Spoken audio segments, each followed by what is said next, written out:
Hello students.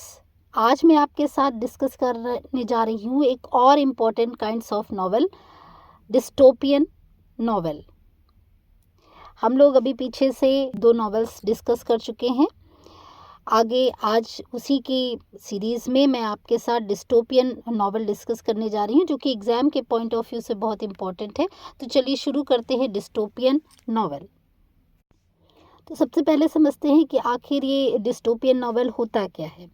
तो dystopian novel जो है एक ऐसा नॉवेल है जिसमें किसी एक काल्पनिक या भविष्य के समाज का चित्रण किया जाता है, जहाँ पर जो लोग रहने वाले लोग हैं उनका जीवन जो है वो बहुत ज़्यादा फियर से भरा हुआ, उनका बहुत ज़्यादा शोषण होता है और जो उनकी सोसाइटी होती है उसमें इनइक्वालिटी होती है, वहाँ पर बहुत ज़्यादा वायलेंस होता है और उनके पास बिल्कुल भी फ्रीडम नहीं होती है।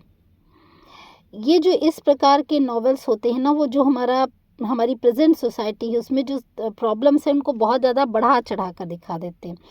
अब आप ऐसा समझिए कि ये जो डिस्टोपियन नॉवेल है ये यूटोपिया का बिल्कुल अपोजिट है। जैसे यूटोपिया में क्या होता है, सब कुछ बहुत अच्छा होता है, वेल ऑर्गेनाइज्ड होता है, सोसाइटी बहुत वेल एजुकेटेड, वेल बिल्ट होती है। उसका जस्ट अपोजिट होता है डिस्टोपियन नॉवेल में। अब बात करते हैं कि ये डिस्टोपिया जो है वो किस शब्द से मिलकर बना है। तो डिस्टोपिया शब्द 2 ग्रीक शब्दों से मिलकर बना है, डिस और टोपोस। डिस का मतलब होता है बुरा और टोपोस का मतलब होता है स्थान। यानी डिस्टोपिया का मतलब है एक बैड प्लेस या एक बुरा अमानवीय समाज। अब डिस्टोपियन नॉवेल एक ऐसी काल्पनिक लिटरेरी डिवाइस है या लिटरेरी रचना है जिसमें एक ऐसी सोसाइटी को दिखाया जाता है जहाँ जो गवर्नमेंट है वो बहुत ज़्यादा शक्तिशाली हो जाती है। मतलब उसका ही सब कुछ, उसी के हाथ में सारी पावर्स होती हैं। जो वहाँ पर रहने वाले सिटीजन्स होते हैं उनकी जो फ्रीडम है वो बिल्कुल लो हो जाती है, उनको कोई राइट्स नहीं होते हैं और उनका जो जीवन है बहुत ज़्यादा फियर से भरा हुआ और उनके साथ बहुत ज़्यादा इनजस्टिस होता है और जो गवर्नमेंट होती है उसका पूरा जो है कंट्रोल होता है। अब बात करते हैं कि ये जो डिस्टोपियन नॉवेल है आखिर इसके लिखे जाने का क्या कारण था और ये कब आया। तो ये जो डिस्टोपियन नॉवेल है ये इस मेनली जो है 20th सेंचुरी में आया। इसके पीछे के कुछ मेन कारण थे। First world war, second world war, Hitler जैसे तानाशाहों की तानाशाही, परमाणु हथियारों का खतरा, इंडस्ट्रियलाइजेशन और जो साइंस है और जो और टेक्नोलॉजी है उसका मिसयूज़। हम बात करते हैं ये जो आपका डिस्टोपियन नॉवेल है इसकी कैरेक्टरिस्टिक्स क्या हैं। तो सबसे पहले इसमें आती है तानाशाह सरकार, यानी केवल अपना नियंत्रण रखने वाली, जैसे हिटलर के टाइम में था, जनता की बिल्कुल भी नहीं सुनने वाली ऐसी सरकार। इसमें जो इंडिविजुअल फ्रीडम है वो बिल्कुल ख़त्म हो जाती है। और जो तीसरा इसका है कि जो गवर्नमेंट है वो हर समय लोगों के मूवमेंट्स पर निगरानी रखती कि वो क्या कर रहे हैं, कब क्या कैसे कहाँ जा रहे हैं। इसमें प्रोपेगेंडा भी होता है, मतलब झूठे प्रोपेगेंडा भी फैला दिए जाते हैं। जो हिस्ट्री है और जो ट्रुथ है उसमें डिफरेंस हो जाता है। जो मैंने अभी ऊपर भी आपको बताया था, जो साइंस और टेक्नोलॉजी है उसका मिसयूज़ हो जाता है और हमेशा जो वॉर है उसका ख़तरा बना रहता है और हर तरफ केवल टेरर का जो एटमॉस्फेयर है वो रहता है। इसमें जो बाद में आता है, यानी इस सारे सीन से लोगों को हटाने के लिए, इस तानाशाही से लोगों को मुक्ति दिलाने के लिए बाद में एक विद्रोही हीरो भी आता है, रिबेलियस हीरो भी आता है। हम बात करते हैं कि आखिर जो ये डिस्टोपियन नॉवेल्स होते हैं इनका मोटिव क्या होता है, ये लोगों को क्या बताना चाहते हैं। तो सबसे पहला इनका मोटिव होता है कि जो सोसाइटी है उसको फ्यूचर में आने वाले जो भी खतरे हैं उनसे सावधान करना, आगाह करना।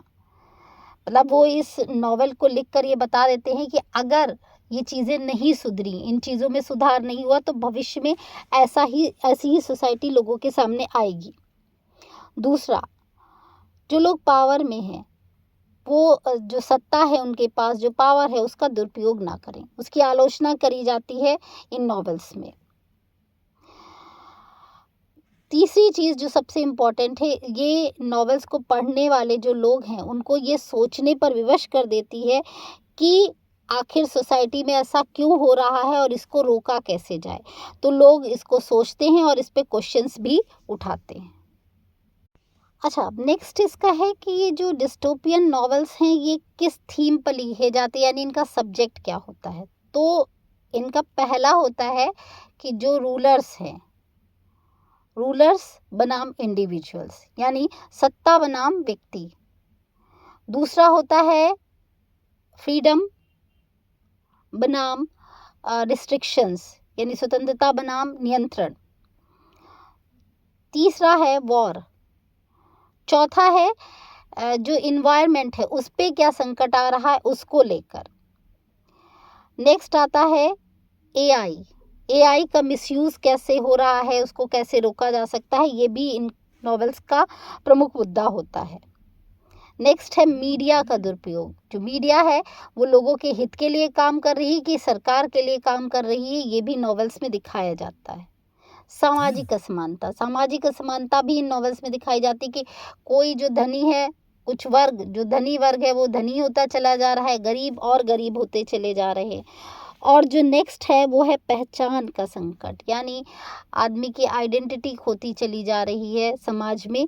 तो इन सारे विषयों को इस डिस्टोपियन नॉवेल में दिखाया जाता है। अब नेक्स्ट है कि मैंने आपको बताया था ना कि एक रिबेलियस हीरो आता है, तो उसकी क्या क्वालिटीज़ होती हैं।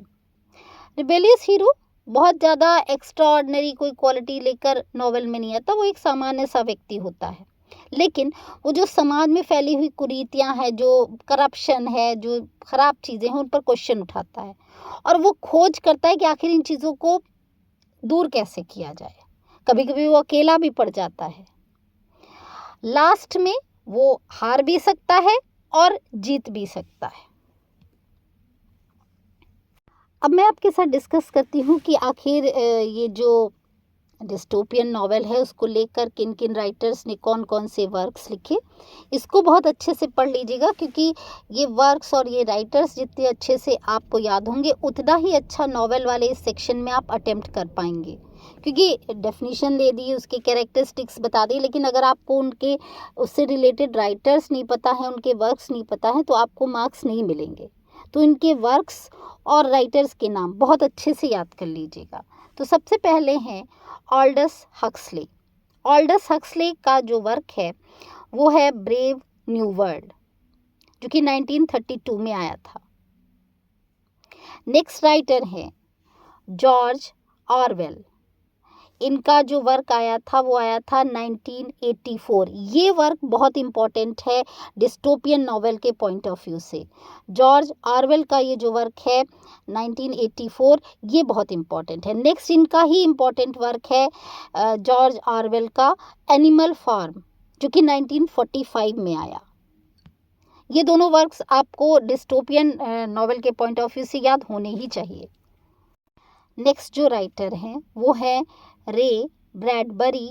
इनका एक वर्क बहुत फेमस है, फ़ारेनहाइट 451।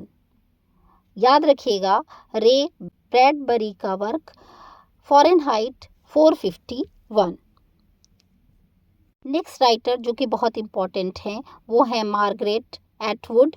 इनका जो वर्क है वो है हैंडमेड्स टेल। हैंडमेड्स टेल, या बिल्कुल याद कर लीजिएगा। नेक्स्ट वर्क है या नेक्स्ट राइटर हैं लोइस लॉरी। लोइस लॉरी, इनका वर्क है द गिवर और इनका दूसरा वर्क है मैसेंजर। तीसरा वर्क है इनका सन। अब थोड़ा सा मैं आपको बता देती हूँ कि डिस्टोपियन नॉवेल और यूटोपियन नॉवेल में डिफरेंस क्या है। मैंने जैसे कि आपको पहले भी बताया था कि यूटोपिया एक आदर्श समाज है, जबकि डिस्टोपियन नॉवेल में एक भयावह समाज दिखाया जाता है। तो कुछ डिफरेंसेस हैं जो मैं आपको बता देती हूँ। यूटोपियन नॉवेल में एक बहुत ही आइडियल सोसाइटी दिखाई जाती है, जबकि डिस्टोपियन नॉवेल में एक बहुत ही भयावह समाज दिखाया जाता है। यूटोपियन नॉवेल में सभी वर्ग, चाहे अमीर गरीब, ऊंच नीच का कोई भेदभाव नहीं होता है। इसमें सब तरफ समानता होती है, जबकि जो डिस्टोपियन है सोसाइटी उसमें असमानताएं ही होती हैं।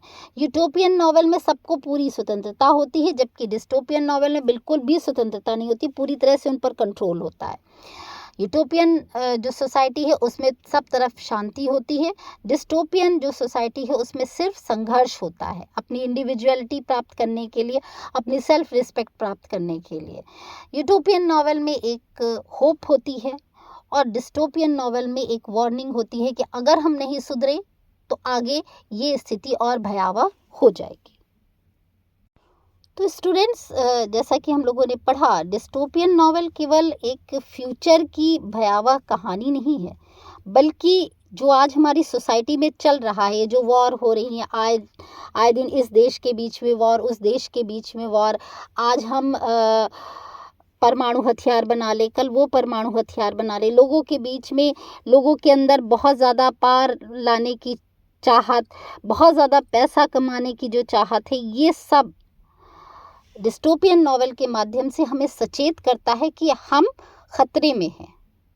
और ये हमें सोचने पर मजबूर करता है कि यदि सत्ता का दुरुपयोग होगा, तकनीक का दुरुपयोग होगा, तो आगे आने वाली पीढ़ी खतरे में है। तो हम लोग अपने लोकतांत्रिक मूल्यों यानी अपनी डेमोक्रेसी को बचाए रखने के लिए क्या प्रयास कर सकते हैं, क्या उस दिशा में क्या कदम हो सकते हैं, ये सब डिस्टोपियन नॉवल के माध्यम से हम लोगों को पढ़ने मिलता है। आई होप डिस्टोपियन नॉवल पर ये वीडियो आपको पसंद आया होगा, इससे आपको बहुत हेल्प मिलेगी। मैं आगे भी जितने भी नॉवेल्स हैं आपके फर्स्ट यूनिट में, सेकेंड पेपर के फर्स्ट यूनिट पर, लगभग सभी नॉवेल्स पर वीडियो बना दूंगी। आप इनसे अपनी पढ़ाई में मदद लीजिए।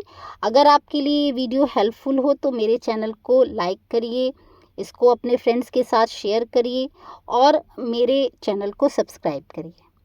Thank you.